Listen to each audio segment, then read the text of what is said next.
പ്രേക്ഷകർ ആകാംക്ഷയോടെ കാത്തിരുന്ന ചിത്രമാണ് പൃഥ്വിരാജിന്റെ സംവിധാനത്തിൽ മോഹൻലാൽ നായകനായി പുറത്തിറങ്ങിയ എമ്പുരാൻ. ലൂസിഫർ ഫ്രാഞ്ചൈസിയിലെ രണ്ടാം ഭാഗമായി എത്തിയ ചിത്രത്തിന് വൻ സ്വീകാര്യതയാണ് ലഭിക്കുന്നത്.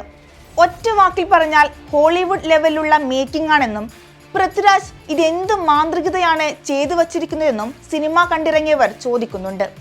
എല്ലാ രീതിയിലും വേറിട്ട് നിൽക്കുന്ന എമ്പുരാന്റെ മറ്റൊരു പ്രത്യേകത എന്ന് പറയുന്നത് ആധുനിക കാലത്ത് ലോകമെമ്പാടുമുള്ള സിനിമാ പ്രേമികളിൽ കൗതുകമുണർത്തിയ ഐമാക്സ് തിയേറ്ററിലാണ് ചിത്രം പ്രദർശിപ്പിച്ചിരിക്കുന്നതെന്നാണ്. മാത്രമല്ല മലയാളത്തിൽ ആദ്യമായി ഐമാക്സ് തിയേറ്ററിൽ പ്രദർശിപ്പിക്കുന്ന ചിത്രമാണ് എമ്പുരാൻ. ആധുനിക കാലത്ത് ലോകമെമ്പാടുമുള്ള സിനിമാ പ്രേമികളിൽ കൗതുകമുണർത്തിയ തിയേറ്ററുകളാണ് ഐമാക്സ്. വമ്പൻ ആസ്പെക്ട് റേഷ്യോയിലുള്ള സ്ക്രീനുകളും സ്റ്റേഡിയം സീറ്റിംഗും ഒക്കെയുള്ള ഐമാക്സ് തിയേറ്ററുകൾ സമ്മാനിക്കുന്നത് സിനിമാ അനുഭവത്തിന്റെ മറ്റൊരു തലം തന്നെയാണ്. ഇമേജ് മാക്സിമം എന്നതിന്റെ ചുരുക്കപ്പേരാണ് ഐമാക്സ്. മുൻപ് സിനിമയുടെ ദൃശ്യചാരുത വർദ്ധിപ്പിക്കാനായി പലവിധ സാങ്കേതിക വിദ്യകൾ പരീക്ഷിച്ചിരുന്നു. 35mm ഫോർമാറ്റിൽ തുടങ്ങി സിനിമാസ്കോപ്പിലൂടെയും സിനിരാമയിലൂടെയും 17mm ഫോർമാറ്റിലൂടെയും ആ പരീക്ഷണങ്ങൾ വികസിപ്പിച്ചു.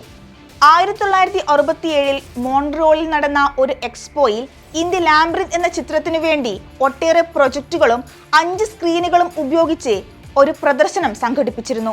മൾട്ടി സ്ക്രീൻ എന്നറിയപ്പെട്ട ഈ സാങ്കേതിക വിദ്യയുടെ ആശയത്തിന് ചുക്കാൻ പിടിച്ചത് Graeme Ferguson, Roman Kroitor, Robert Kerr, William Shaw എന്നിവർ ചേർന്നാണ്.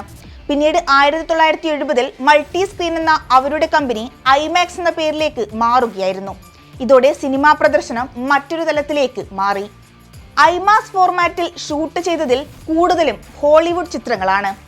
ഐമാക്സ് ക്യാമറയിൽ തന്നെയാണ് അവ ഷൂട്ട് ചെയ്യുന്നതും.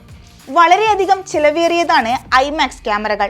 ഇവയ്ക്ക് ഭാരം വളരെ കൂടുതലാണ്.